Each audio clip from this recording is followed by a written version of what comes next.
இன்றைய தலைப்புச் செய்திகள்.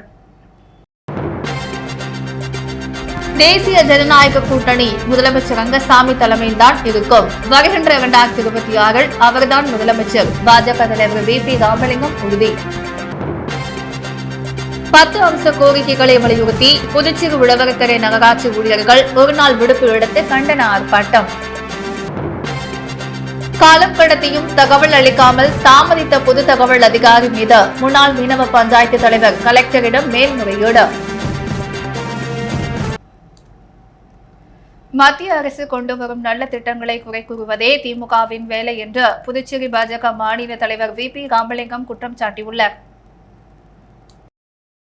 புதுச்சேரி பாஜக அலுவலகத்தில் செய்தியாளர்களை சந்தித்த மாநில தலைவர் VP ராமலிங்கம், மத்தியில் ஆளும் பாஜக அரசு முத்தலாக சட்டம் வகுப்பு வாரிய திருத்த சட்டம், தேசிய கல்விக் கொள்கை மற்றும் ஊழல் செய்யும் உயர் ஆட்சியாளர்களை தகுதி நீக்கம் செய்யும் சட்டம் என பல்வேறு மக்கள் நலன் சார்ந்த சட்டங்களை கொண்டு வந்துள்ளது. இது எல்லாம் மக்களுக்கு பயன்படக்கூடியது. இதனை எல்லாம் தமிழகத்தை ஆளும் திமுக அரசு ஆதரிக்காமல் குறை கூறுவதையே வாடிக்கையாக வைத்துள்ளது என்று குற்றம் சாட்டினார். கூட்டணி என்பது அதிமுகவுடன் நிச்சயம் உள்ளது. தேசிய ஜனநாயக கூட்டணி முதலமைச்சர் ரங்கசாமி தலைமையிலான இருக்கும். வருகின்ற 2026 இவர்தான் முதலமைச்சர் என்று குறிப்பிட்ட ராமலிங்கம், அதிமுகவிற்கு 2 சீட் மட்டும் தான் கொடுப்பார்கள் என்பது பொய். சீட் எத்தனை என தலைமை பேசி முடிவு செய்வார்கள் என்ற முதலமைச்சர் ரங்கசாமி தலைமையில் மீண்டும் தேசிய ஜனநாயக கூட்டணி அரசு அமையும் என்றார். தொடர்ந்து செய்தியாளர்களிடம் பேசிய செய்தி தொடர்பாளர் அருள்முருகன், கடந்த காங்கிரஸ் ஆட்சியில் நாராயணசாமி முதலமைச்சராக இருந்த பொழுது 2015 இருந்து 21 வரை 95 கோடி கல்வி நிதி சரண்டர் செய்யப்பட்டுள்ளது. 30 கோடி ரூபாய் கிஸ்தி தொகை வசூல் செய்யப்படாமல் இருந்தது.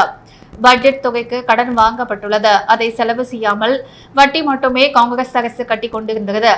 அவர் கிராமப்புற சாலைகளுக்கு ஒதுக்கப்பட்ட நிதிகள் திருப்பி அனுப்பப்பட்டுள்ளது. 16 சட்டமன்ற உறுப்பினர்களாக இருந்தவர்கள் தற்போது 2 பேர் இருக்கிறார்கள். அடுத்து வரும் தேர்தலில் ஜீரோவாக இருப்பார்கள் என்றும், புதுவை பாரதியார் கிராம வங்கியில் வெளி மாநில ஆட்கள் இயக்குநராக நியமிக்கப்பட்டிருக்கிறார்கள். இதில் ஊழல் நடந்திருக்கிறது. இதன் மீது CBI விசாரணை வேண்டி தலைமைக்கு கடிதம் எழுத உள்ளதாக தெரிவித்தார். 7வது ஊதியக்குழு நிலுவைத் தொகை வழங்கும் உத்தரவை உள்ளாட்சித்துறை உடனடியாக வெளியிட வேண்டும் என்பன போன்ற 10 அம்ச கோரிக்கைகளை வலியுறுத்தி புதுச்சேரி உழவர்கரை நகராட்சி ஊழியர்கள் ஒருநாள் விடுப்பு எடுத்து கண்டன ஆர்ப்பாட்டத்தில் ஈடுபட்டனர். புதுச்சேரி நகராட்சிகள் மற்றும் கொம்யூன் பஞ்சாயத்து ஊழியர்களுக்கு 7வது ஊதியக்குழு நிலுவைத் தொகை வழங்கும் உத்தரவு 10 நாட்களில் வெளியிடப்படும் என முதல்வர் அளித்த வாக்குறுதியின்படி உள்ளாட்சித்துறை உத்தரவை வெளியிட வேண்டும். நகராட்சியில் உள்ள காலி பணியிடங்களை இடஒதுக்கீட்டை பின்பற்றி பதவி உயர்வு மூலம் வழங்கப்பட வேண்டும். காலி பணியிடங்களையும் நேரடி பணி நியமன முறையில் நிரப்பிட வேண்டும் என்பன போன்ற 10 அம்ச கோரிக்கைகளை வலியுறுத்தி உழவர்கரை நகராட்சி ஊழியர்கள் நல சங்கம் INTUC சார்பில் ஊழியர்கள் ஒருநாள் விடுப்பு எடுத்து கண்டன ஆர்ப்பாட்டத்தில் ஈடுபட்டனர். ஊழியர்கள் நல சங்க தலைவர் சீனிவாசன் தலைமையில் உழவர்கரை நகராட்சி அலுவலகம் முன்பு நடைபெற்ற கண்டன ஆர்ப்பாட்டத்தில் நகராட்சி ஊழியர்கள் சுமார் 100க்கும் மேற்பட்டோர் கலந்து கொண்ட கோரிக்கைகளை வலியுறுத்தி கண்டன கோஷங்களை எழுப்பினர். 50 நாட்களை கடத்தி தகவல் வழங்காமல் அவமதித்த செயலுக்காக பொது தகவல் அதிகாரி மீது நடவடிக்கை எடுக்க கோரி துணை மாவட்ட ஆட்சியரிடம் காலாப்பட்டு மீனவர் பகுதி முன்னாள் பஞ்சாயத்து தலைவர் கணேசன் மேல்முறையீட்டு மனு தாக்கல் செய்தார். RTIயில் கேட்டு 7 விதமாக வினாக்களுக்கு 50 நாட்கள் கடத்தி தகவல் வழங்காமல் அவமதித்த செயலுக்காக பொது தகவல் அதிகாரி மீது நடவடிக்கை எடுக்க கோரி துணை மாவட்ட ஆட்சியரிடம் காலாப்பட்டு மீனவர் பகுதி முன்னாள் பஞ்சாயத்து தலைவர் கணேசன் மேல்முறையீடு மனு தாக்கல் செய்தார். அந்த மனுவில் புதுச்சேரி பெரிய Kalapattu Solara active pharma science கம்பெனியால் கடந்த 9/6/2025 தீ விபத்து நடந்தது பற்றி வருவாய்த்துறைக்கு தகவல் அளித்தது யார், அந்த தகவல் வருவாய்த்துறைக்கு எத்தனை மணிக்கு கிடைத்தது என்ற தகவல் விவரம் வேண்டும் எனவும், இந்த தீ விபத்து குறித்து கம்பெனிகள் நேரடியாக ஆய்வு செய்ய வருவாய்த்துறை சார்பில் சென்ற அதிகாரிகள் யார் யார், அவர்களின் பெயர் பதவி விவரம் வேண்டும் எனவும், இந்த தீ விபத்திற்கான காரணம் எப்படி நடந்தது என்பதை பற்றி அதிகாரிகளின் அறிக்கை முடிவு நகல், இந்த தீ விபத்தில் தொழிலாளருக்கு தீக்காயம் பாதிப்பு ஏற்பட்டிருந்தால் பாதித்த தொழிலாளர்களின் பாதிப்பு குறித்த பெயர் பட்டியல் 9/6/2025 அன்று நடந்த தீ விபத்து குறித்து வருவாய்த்துறை அல்லாத வேறு துறை அதிகாரிகள் ஆய்வு செய்திருந்தால் அந்த துறை மற்றும் அதிகாரிகளின் பெயர் விவரம், இந்த தீ விபத்துக்கான முக்கிய காரணம் என்ன, எதனால் தீ விபத்து ஏற்பட்டது என்ற தகவல் விவரம் போன்றவை வேண்டும் எனவும், கம்பெனி தீ விபத்து நடந்த பகுதி சிசிடிவி பதிவு காட்சியங்கள் சிசிடிவியில் வேண்டுமென மேற்படி 1 முதல் 7 வரையிலான 12/6/2025 வருவாய்த்துறையில் நான் கேட்ட தகவல்களுக்கு பொது தகவல் அதிகாரியும் உழவர்கரை தாசில்தாருமான செந்தில்குமார் 50 நாட்கள் கழித்து 1/8/2025 வழங்கிய பதில் கடிதத்தில் 1 முதல் 7 வரையிலான தகவல்கள் எங்கள் அலுவலகத்தில் இல்லை என்று பதிலளித்து மேல்முறையீடு செய்யும்படி மேல்முறையீட்டு அதிகாரியின் முகவரியை கொடுத்து பதில் அளித்துள்ளார். மேற்படி மருந்து தொழிற்சாலைகள் 9/6/2025 அன்று தீ விபத்து ஏற்பட்ட பொழுது இந்த பொது தகவல் அதிகாரி மற்றும் தாசில்தார் கம்பெனிகள் உள்ளே ஆய்வு செய்துள்ளார். அப்போது கம்பெனி வாசலில் பொதுமக்கள் 6 மணி நேரம் போராட்டம் நடத்தியுள்ளனர். உள்ளே ஆய்வு செய்த தாசில்தார் பொதுமக்களிடம் உள்ளே நடந்தவற்றை வெளியே வந்து தெரிவித்துள்ளார். இது மறுநாள் பத்திரிகை தொலைக்காட்சியில் செய்தியாக வெளிவந்துள்ளது. இப்படி வெளிப்படையாக நடந்த ஊரறிந்த சம்பவத்தை மறைத்து முழு பூசணிக்காயை சோற்றில் மறைத்த கதையாக தீ விபத்து மற்றும் ஆய்வு செய்த விவரங்களை மறைத்து நான் கேட்ட 7 வினாக்களுக்கு பதில் அளிக்காமல் தகவல் அறியும் உரிமை சட்டத்தை பொது தகவல் அதிகாரி அவமதித்துள்ளார். வினா எண் 7 தீ விபத்து நடந்த பகுதியில் சிசிடிவி காட்சி பதிவுகள் வேண்டும் என்று கேட்கப்பட்டுள்ளது. பொது தகவல் அதிகாரி 50 நாட்கள் கடத்தி தகவலை மறைத்து செயல்பட்டுள்ளதால் நான் கேட்ட சிசிடிவி காட்சி பதிவுகள் கிடைக்காத சூழ்நிலை ஏற்பட்டுள்ளது. எனவே மேல்முறையீடு அதிகாரியான தாங்கள் நான் 12/6/2025 RTIயில் கேட்ட 7 விதமான தகவல்களை உடனடியாக வழங்க பொது தகவல் அதிகாரிக்கு உத்தரவிட்டும் 50 நாட்கள் கடத்தி தகவலை மறைத்த செயலுக்காக பொது தகவல் அதிகாரி மீது நடவடிக்கை எடுக்க வேண்டுமென இந்த மேல்முறையீடு மனுவில் வாயிலாக கேட்டுக்கொள்வதாக அந்த மேல்முறையீட்டு மனுவில் தெரிவிக்கப்பட்டுள்ளது. புதுச்சேரி பல்கலைக்கழகத்தில் நடைபெற்ற இரும்பு மனிதரின் கண்ணோட்டத்தில் தேசிய ஒற்றுமை என்ற தலைப்பிலான 2 நாள் தேசிய கருத்தரங்கத்தை துணைநிலை ஆளுநர் கைலாசநாதர் தொடங்கி வைத்தார். புதுச்சேரி பல்கலைக்கழக அரசியல் மற்றும் சர்வதேச கல்வித்துறை சார்பில் இரும்பு மனிதரின் கண்ணோட்டத்தில் தேசிய ஒற்றுமை என்ற தலைப்பிலான 2 நாள் தேசிய கருத்தரங்கத்தின் தொடக்க விழா சர்வதேச கல்வி மைய கருத்தரங்க அறையில் இன்று நடைபெற்றது. இந்த கருத்தரங்கத்தை துணைநிலை ஆளுநர் கைலாசநாதன் தொடங்கி வைத்து உரையாற்றினார். பல்கலைக்கழக துணைவேந்தர் டாக்டர் பிரகாஷ் பாபு, பதிவாளர் டாக்டர் ரஜினிஷ் பூடானி, மேனாள் கூடுதல் சாலிசிட்டர் ஜெனரல் சங்க நாராயணன், பேராசிரியர்கள் மற்றும் மாணவர்கள் கருத்தரங்கில் கலந்து கொண்டனர். புதுவை இளங்கோ நகரில் பள்ளி மாணவி தூக்கு போட்டு தற்கொலை செய்து கொண்ட சம்பவம் பரபரப்பை ஏற்படுத்தியது. இதுகுறித்து போலீசார் விசாரித்து வருகின்றனர். புதுச்சேரி இளங்கோ நகரை சேர்ந்தவர் ராஜசேகரன். இவரது மகள் ரோஷினி வயது 17. லாஸ்பேட்டையில் உள்ள தனியார் பள்ளிகள் +2 படித்து வந்த இவர் சில தினங்களாக படிக்க பிடிக்கவில்லை என கூறி வந்தார். அவரை அவரது பெற்றோர் சமாதானப்படுத்தி வந்தனர். காலை ராஜசேகரன் ரோஷினியை எழுப்பி படிக்க சொல்லிவிட்டு நடைபயிற்சிக்கு சென்று விட்டார். சற்று நேரம் கழித்து அவரது தாய் ரோஷினியை பள்ளிக்கு செல்ல தயார்படுத்த அறைக்கு சென்ற பொழுது கதவு உட்புறம் தாழ்பால் போடப்பட்டிருந்தது. வெகு நேரம் தட்டியும் கதவை திறக்கவில்லை. சந்தேகமடைந்த அவர் அக்கம் பக்கத்தினர் உதவியுடன் கதவை உடைத்து பார்த்த பொழுது ரோஷினி தூக்கில் தொங்கிக் கொண்டிருந்தார். உடன் அவரை மீட்டு அரசு மருத்துவமனைக்கு அழைத்துச் சென்றனர். அங்கு மருத்துவர் பரிசோதித்து அவர் ஏற்கனவே இறந்துவிட்டதை உறுதி செய்தார். இதுகுறித்து ராஜசேகர் அளித்த புகாரின் பெயரில் உருளையன்பேட்டை போலீசார் வழக்கு பதிந்து விசாரித்து வருகின்றனர். மடவெளி தொகுதிக்குட்பட்ட பல்வேறு இடங்களில் சாலை மற்றும் வடிகால் வாய்க்கால் அமைக்கும் பணியினை சட்டப்பேரவைத் தலைவர் பூமி பூஜை செய்து துவக்கி வைத்தார். மடவெளி தொகுதிக்குட்பட்ட நோடாங்குப்பம் ஆத்தங்கரை கிழக்கு சாலையின் குறுக்கு வீதிகளுக்கு அரியாங்குப்பம் கொம்யூன் பஞ்சாயத்து மூலம் ரூபாய் 33,953 மதிப்பீட்டில் சிமெண்ட் கான்கிரீட் சாலை மற்றும் வடிகால் வசதி அமைக்கும் பணியையும், மணவேலி தேரோட்டம் வீதியில் ரூபாய் 28,15,000 மதிப்பில் வடிகால்களை மறுசீரமைப்பு செய்யும் பணியையும், வெள்ளைய கவுண்டர் வீதியில் புதிய சிமெண்ட் கான்கிரீட் சாலை மற்றும் வடிகால் வசதிகள் அமைக்க ரூபாய் 10,70,000 திட்ட மதிப்பீடு செய்த பணிகளை தொடங்குவதற்கான பூமி பூஜை விழா நடைபெற்றது. இதில் சட்டப்பேரவை தலைவர் ஏம்பலம் செல்வம் கலந்து கொண்டு பூமி பூஜை செய்து பணியை தொடங்கி வைத்தார். மேலும் இந்த நிகழ்ச்சியில் ஆணையர் ரமேஷ், உதவி பொறியாளர் நாகராஜன், இளைநிலை பொறியாளர் சுரேஷ் மற்றும் அப்பகுதி மிக்க முக்கிய பிரமுகர்கள் பல கலந்து கொண்டனர். ரெட்டியார்பாளையம் புதுநகரில் 19,77,000 ரூபாய் மதிப்பீட்டில் பழுதடைந்த வீட்டு சேவை குடிநீர் இணைப்பு குழாய்களை மாற்றி அமைக்கும் பணியினை தொகுதி சட்டமன்ற உறுப்பினர் சிவசங்கரன் பூமி பூஜை செய்து துவக்கி வைத்தார். உழவரக்கரை தொகுதி ரெட்டியார்பாளையம் புதுநகர் சாலை மற்றும் அதனையொட்டியுள்ள 6 குறுக்கு தெருவிற்கு பொதுப்பணித்துறை சுகாதார கூட்டம் சார்பில் சுமார் 19,77,000 ரூபாய் மதிப்பீட்டில் பழுதடைந்த வீட்டு சேவை குடிநீர் இணைப்பு குழாய்களை மாற்றி அமைக்கும் பணிக்கான பூமி பூஜை நிகழ்வு நடைபெற்றது. இதில் சிறப்பு விருந்தினராக தொகுதி சட்டமன்ற உறுப்பினர் சிவசங்கரன் கலந்து கொண்டு பணிகளை பூமி பூஜை செய்து துவக்கி வைத்தார். இதில் பாஜக பொதுச் செயலாளர் சரவணன், பொதுப்பணித்துறை தலைமை பொறியாளர் வீரசெல்வம், கண்காணிப்பு பொறியாளர் வட்டம் 2 சுந்தரமூர்த்தி, பொது சுகாதார கூட்டம் செயற்பொறியாளர் வாசு, உதவி பொறியாளர் அன்பரசன், இளைநிலை பொறியாளர் ரமேஷ்குமார் மற்றும் ஊர் பொதுமக்கள், முக்கிய பிரமுகர்கள், கான்ட்ராக்டர் யுவராஜ் ஆகியோர் உடன் இருந்தனர். இதேபோல் புதுச்சேரி அரசு நீர்ப்பாசன கோட்டம் பொதுப்பணித்துறை சார்பில் ரெட்டியார்பாளையம் வருவாய் கிராம மேட்டு வாய்க்கால் அருகே மரியாள் நகர் 2வது தெரு முதல் சிவகாமி நகர் 5வது குறுக்கு தெரு வரை 21,56,000 ரூபாய் மதிப்பீட்டில் சிலாப் அமைக்கும் பணிகளை தொகுதி சட்டமன்ற உறுப்பினர் சிவசங்கர் பூமி பூஜை செய்து துவக்கி வைத்தார். இதில் பொதுப்பணித்துறை இளைநிலை பொறியாளர் மற்றும் கான்ட்ராக்டர் கிருஷ்ணமூர்த்தி மற்றும் ஊர் முக்கிய பிரமுகர்கள் உடனிருந்தனர். மக்கள் முன்னேற்ற கழகம் கட்சியை பதிவு செய்வதற்காக தேர்தல் ஆணையத்தில் ராமதாஸ் கொடுத்துள்ள விண்ணப்பத்தை தேர்தல் ஆணையம் தள்ளுபடி செய்ய வேண்டும் என்ற தேர்தல் ஆணையத்திற்கு முன்னாள் சேர்மன் ஆர்.எல். வெங்கட்ராமன் கடிதம் அனுப்பியுள்ளார்.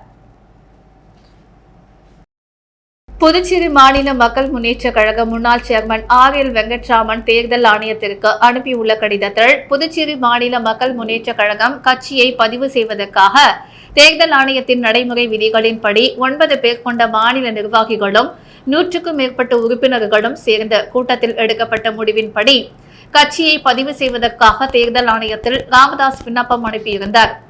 இதுவரை கட்சி பதிவு செய்யப்படவில்லை. கொடுத்துள்ள விண்ணப்ப படிவத்தில் உள்ள 100க்கும் மேற்பட்ட உறுப்பினர்களில் 70% மேல் கட்சியை விட்டு என்னுடன் வெளியேறிவிட்டார்கள். விண்ணப்ப படிவத்தில் கொடுக்கப்பட்டுள்ள மாநில நிர்வாகிகள் 9 பேர்கள், 4 பேர் மட்டுமே உள்ளார்கள்.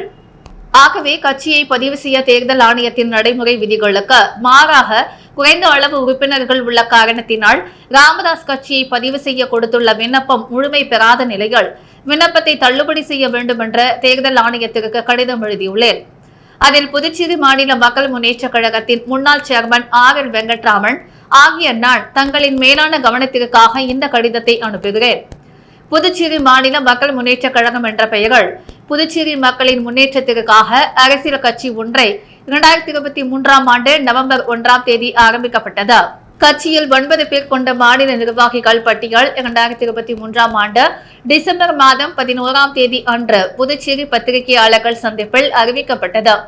அந்த பட்டியலில் ராமதாஸ் தலைவராகவும் ஆர்.எல். வெங்கட்ராமன் ஆகிய நான் சேர்மனாகவும், துணைத் தலைவராக ரவி, பொருளாளராக செல்வகுமாரி, பொதுச் செயலாளராக ராஜன், செயலாளராக பரந்தாமன், இணை செயலாளராக பெருமாள், துணை செயலாளராக தமிழ் செல்வியும், உதவி செயலாளராக ஆண்டாள் நிர்வாக பட்டியலில் இடம்பெற்றனர். மாநில நிர்வாக பட்டியலில் இடம்பெற்றுள்ள 9 பேருடன் 100க்கும் மேற்பட்ட உறுப்பினர்களை சேர்ந்த உறுப்பினர்களின் அபிடவிட் உடன் கட்சியை பதிவு செய்ய வேண்டி தேர்தல் ஆணையத்திற்கு அனுப்பி வைக்கப்பட்டது. ஆனால் 1.5 ஆண்டுகளுக்கு மேல் ஆகியும் கட்சியின் தலைவராக செயல்படும் ராமதாஸ் செயல்பாடு பிடிக்காத காரணத்தினாலும் நேரடியாக டெல்லி சென்று கட்சியை பதிவதற்குண்டான எந்த நடவடிக்கையும் எடுக்கவில்லை என்ற காரணத்தினாலும் மேலும் கட்சியை பதிவு செய்த தகுந்த நடவடிக்கை எடுக்காமல் தனக்கே அதிகாரமில்லாத நிலையில் 50க்கும் மேற்பட்ட மாநில நிர்வாகிகள், அணி நிர்வாகிகள், தொகுதி தலைவர்கள் என்று அறிவித்துள்ளார். இது தேர்தல் ஆணையத்தின் விதிகளை மீறி செயலாகும். ஆகவே நாங்கள் மக்கள் முன்னேற்ற கழக கட்சியிலிருந்து ராஜினாமா செய்துவிட்டோம். மேலும் கட்சியை பதிவு செய்வதற்காக தேர்தல் ஆணையத்திற்கு அனுப்பப்பட்ட பட்டியலில் இடம்பெற்றுள்ள மாநில நிர்வாகிகள் 9 பேரில் 3 பேர் துணைத் தலைவர் ரவி, இணை செயலாளர் பெருமாள், துணை செயலாளர் தமிழ்செல்வி, தலைவர் ராமதாஸின் செயல்பாடு பிடிக்காத காரணத்தினால் 1 வருடத்திற்கு மேல் கட்சி பணிகளில் ஈடுபட விருப்பமில்லாமல் வெளியேறிவிட்டார்கள். தற்போது சேர்மன் ஆர்.எல். வெங்கட்ராமன் ஆகிய நானும் உதவி செயலாளர் ஆண்டாள் ஆகியோரும் ராஜினாமா செய்துவிட்டோம். கட்சியை பதிவு செய்வதற்காக தேர்தல் ஆணையத்திற்கு அனுப்பப்பட்ட பட்டியலில் உறுப்பினர்கள் 100க்கும் மேற்பட்டவர்களில் 70% பேர் என்னுடன் கட்சியை விட்டு வெளியேறிவிட்டார்கள். தற்போது தேர்தல் ஆணையத்தில் விண்ணப்பித்த பட்டியலில் மாநில நிர்வாகிகள் 9 பேரில் 4 பேரும் உறுப்பினர்களில் 30% பேர் மட்டுமே உள்ளனர். இதனை தங்கள் கவனத்திற்கு தெரிவித்துக் கொண்டு மக்கள் முன்னேற்ற கழகம் கட்சியை தேர்தல் ஆணையத்தில் பதிவு செய்வதற்காக தற்போது தலைவராக இருக்கக்கூடிய ராமதாஸ் கொடுத்த விண்ணப்ப படிவத்தை தள்ளுபடி செய்ய வேண்டும் என்றார்.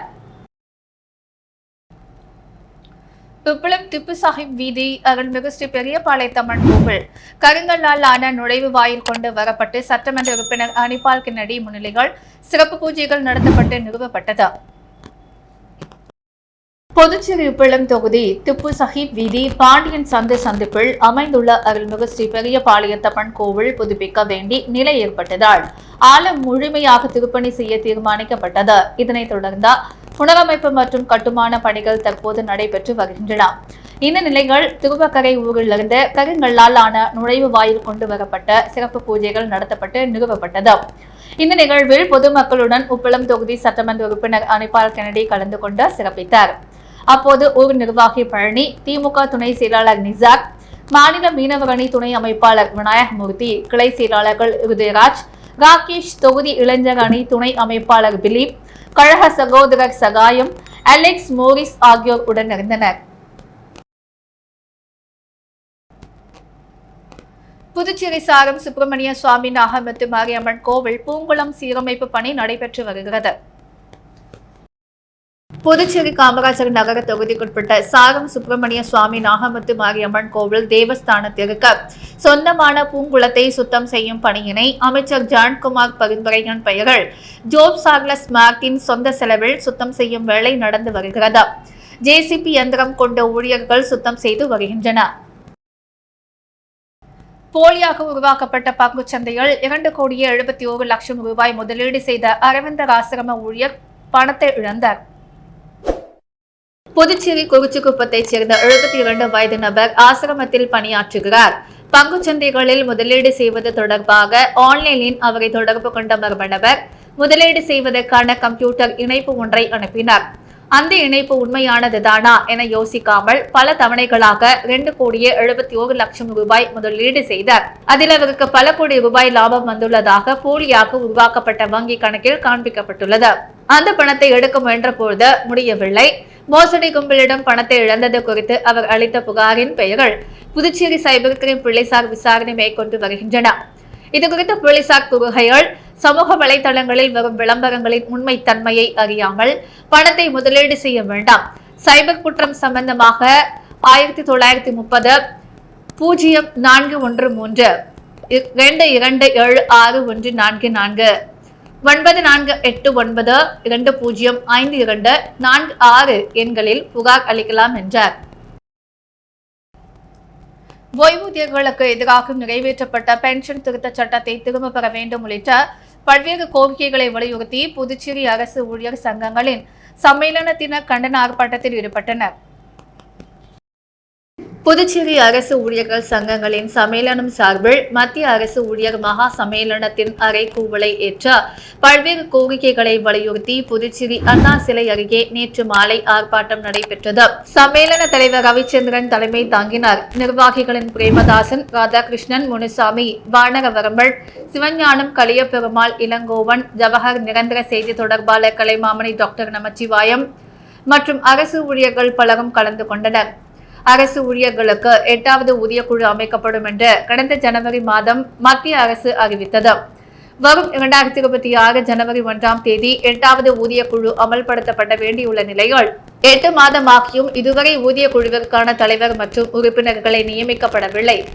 அவர்களை நியமிக்க வேண்டும், வரம்பு குறிப்பை அறிவிக்க வேண்டும், ஓய்வூதியர்களுக்கு எதிராக நிறைவேற்றப்பட்ட பென்ஷன் திருத்த சட்டத்தை திரும்ப பெற வேண்டும் உள்ளிட்ட பல்வேறு கோரிக்கைகளை வலியுறுத்தி இப்போராட்டம் நடைபெற்று வருகிறது. கம்யூனிஸ்ட் கட்சியின் மூத்த தலைவர் ஜீவானந்தத்தின் பிறந்தநாளை முன்னிட்டு அவரது சிலைக்கு புதுச்சேரி சார்பில் அமைச்சர்கள் மாலை அணிவித்து மரியாதை செலுத்தினர்.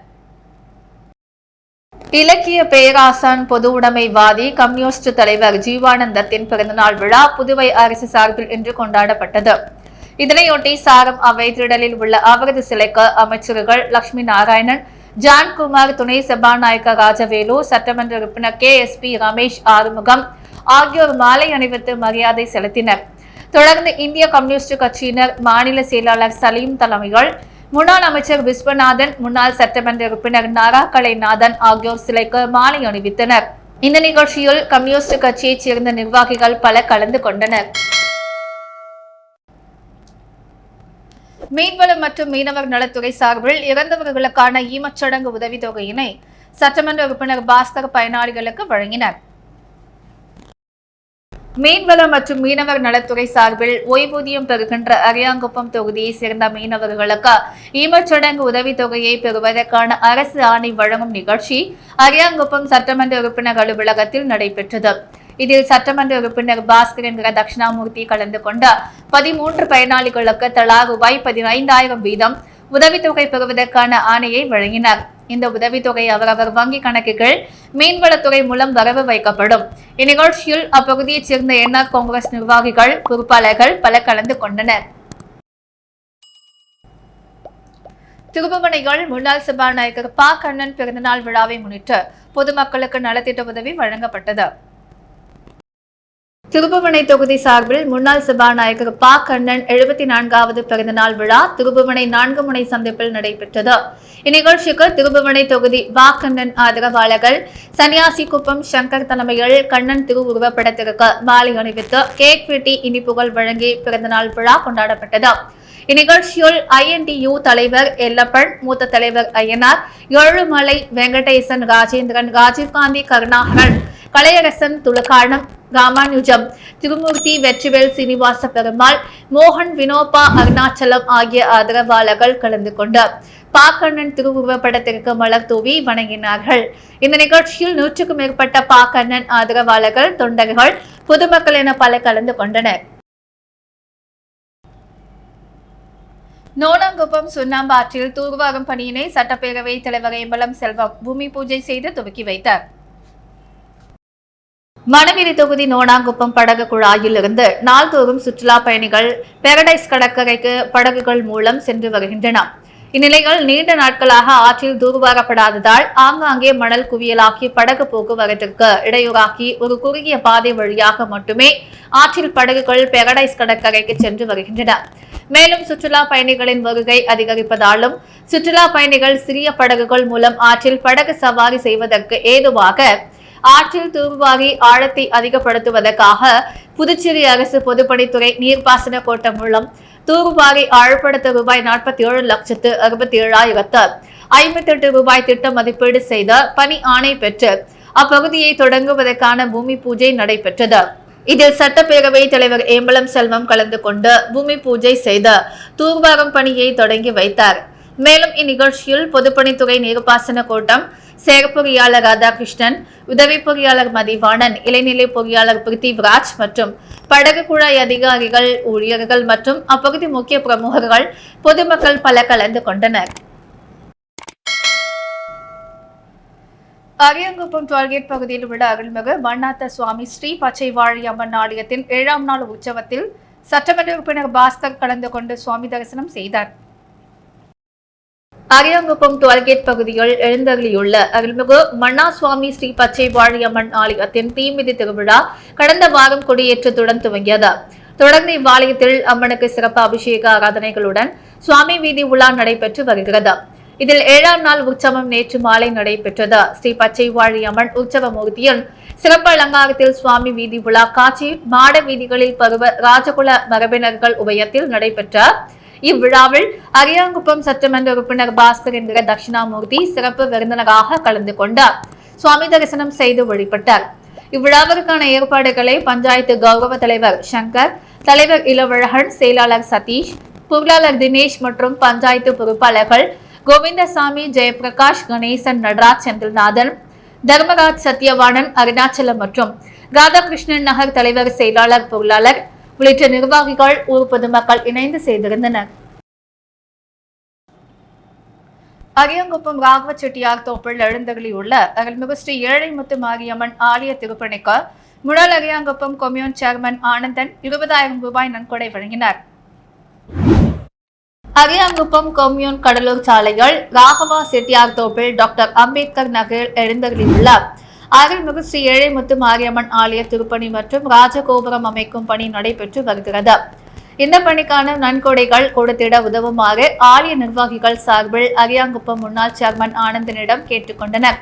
இதனை ஏற்ற அரியாங்குப்பம் கொம்யூன் முன்னாள் சேர்மன் ஆனந்தன் ஆழியார் திருப்பணிகளை பார்வையிட்டு தன் சொந்த நிதியிலிருந்து சுமார் 20,000 ரூபாய் ரொக்க பணத்தினை ஆலய அறங்காவல் குழு தலைவர் கந்தன் என்கிற முத்துலிங்கம், துணைத் தலைவர் ஐயப்பன், செயலாளர் கண்ணன், துணை செயலாளர் நாகமுத்து, பொருளாளர் பரமசிவம், உறுப்பினர்கள் சீனிவாசன், கஜேந்திரன் மற்றும் அப்பகுதியைச் சேர்ந்த ஊர் பெரியோர்கள், இளைஞர்கள் முன்னிலையில் வழங்கினர்.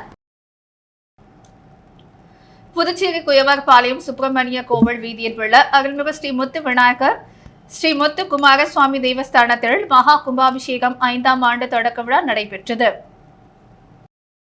புதுச்சேரி குயவர்பாளையம் சுப்பிரமணியர் கோவில் வீதியில் உள்ள அருள்மிகு ஸ்ரீ முத்து விநாயகர் ஸ்ரீ முத்து குமாரசுவாமி தேவஸ்தானத்தில் மகா கும்பாபிஷேகம் 5ஆம் ஆண்டு துவக்க விழா நடைபெற்றது.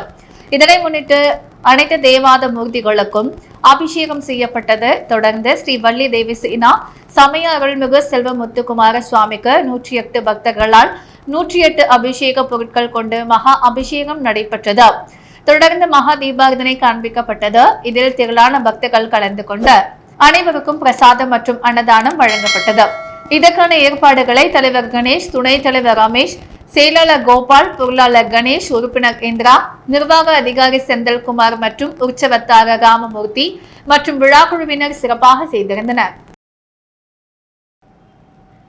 அச்சகப்பாக்கம் மன்னா மெஸ்ஸின் 4வது கிளை புதுச்சேரி ஈசியாக திறக்கப்பட்டுள்ளது. மனம் மயக்கும் சுவையுடன் மக்கள் எதிர்பார்த்த மன்னா மெஸ் புதுச்சேரியில் கோலாகலமாக திறக்கப்பட்டுள்ளது. அசைவைத்தல் ஆரோக்கியம் என்ற கொள்கையோடு 2018ஆம் ஆண்டு ஆச்சரப்பாக்கத்தில் துவங்கப்பட்ட இந்த உணவு சாம்ராஜ்யம் அசைவ உணவின் தனி சுவையாலும் வாடிக்கையாளர்களை உபசரிக்கும் விதத்தாலும் மக்களின் மதிப்பில் அவர்களுக்கென்ற தனி அடையாளத்தை உருவாக்கியது. அச்சரப்பாக்கத்தில் துவங்கிய பயணத்தில் மக்கள் ஆதரவால் 2வது கிளை கள்ளக்குறிச்சியிலும், 3வது கிளை கோயம்புத்தூரிலும், தற்போது 4வது கிளையை புதுச்சேரியில் துவங்கியுள்ளது. அனைத்து விதமான அசைவ உணவுகளும் வீட்டு சுவையில் பாரம்பரியமான மசாலா பொருட்களை அன்றைக்கு தேவையான அளவுக்கு அரைத்து உணவு சமைத்து அம்மாவின் கைப்பக்குவத்தில் மக்களுக்கு பரிமாற்றப்படுகிறது. இதுவே மன்னா மெஸ்ஸின் தனி சிறப்பு. மன்னா மெஸ் உணவுகளை சுவைக்க அச்சரப்பாக்கம், கள்ளக்குறிச்சி, கோயம்புத்தூர் சென்ற புதுச்சேரி மக்களுக்கு வரப்பிரசாதமாக புதுச்சேரி லாஸ்பெட் ஈசிஆரில் உள்ள ஹோட்டல் கோல்டன் பேலஸில் திறக்கப்பட்டுள்ளது. இந்த திறப்பு விழாவில் அரசியல் கட்சி பிரமுகர்கள், தொழிலதிபர்கள் கலந்து கொண்டு வாழ்த்துக்களை தெரிவித்தனர். புதுச்சேரியில் இன்று தங்கம் மற்றும் வெள்ளி விலை நிலவரம். முத்து கோல்ட் ஹவுஸ் வழங்கும் இன்றைய தங்கம் மற்றும் வெள்ளி விலை நிலவரம். தங்கம் 1 கிராம் 9,230 ரூபாய். வெள்ளி 1 கிராம் 123 ரூபாய். மீண்டும் இன்றைய முக்கிய செய்திகள். தேசிய ஜனநாயக கூட்டணி முதலமைச்சர் ரங்கசாமி தலைமையில்தான் இருக்கும். வருகின்ற 2026 அவர்தான் முதலமைச்சர். பாஜக தலைவர் VP ராமலிங்கம் உறுதி. 10 அம்ச கோரிக்கைகளை வலியுறுத்தி புதுச்சேரி உழவர்கரை நகராட்சி ஊழியர்கள் ஒருநாள் விடுப்பு எடுத்து கண்டன ஆர்ப்பாட்டம். காலம் கடத்தியும் தகவல் அளிக்காமல் தாமதித்த பொது தகவல் அதிகாரி மீது முன்னாள் மீனவ பஞ்சாயத்து தலைவர் கலெக்டரிடம் மேல்முறையீடு. சமூக வலைதளங்களில் வரும் போலியான பங்குச்சந்தைகளில் முதலீடு செய்து ஏமாற வேண்டாம், சைபர் கிரைம் போலீசார் எச்சரிக்கை. பல்வேறு கோரிக்கைகளை வலியுறுத்தி அரசு ஊழியர் சங்கங்களின் சம்மேளனத்தினர் கண்டன ஆர்ப்பாட்டம். இத்துடன் நெஸ் மீடியா செய்திகள் நிறைவடைகிறது. வணக்கம்.